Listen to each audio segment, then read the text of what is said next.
few days ago, I showed you how to chop parsley. Today, I'd like to show you how to chop basil. First of all, I have a damp paper towel here. I'm going to put this underneath of my cutting board so that my cutting board is anchored to the surface and it's not going to move around. I brought it right to the edge of my countertop here so that I'm not going to nick the edge of the counter with my knife. So basil's a little bit different. It's a very delicate herb. It's much different than parsley where you can just chop and chop it and it goes into little bits. This is from my own garden. So I'm just going to pick off each leaf. These bruise very, very easily.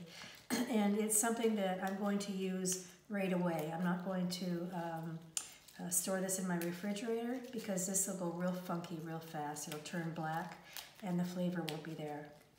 So what I do is I stack them all together. And I'm just going to cut them into ribbons and it smells magical. There are different kinds of basils. There's pepper basil and lemon basil. There's Thai basil. And this is just the ordinary garden variety. So I've got all of my basil leaves stacked here and I'm going to roll them. And I'm just going to cut them ribbon shaped like this.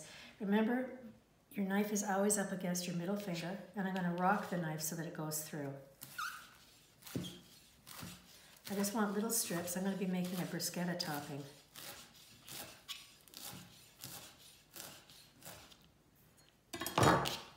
Et voila, there you have it. Chopped basil, all ready to be used. Thanks for watching. My name's Jill. Have a great day.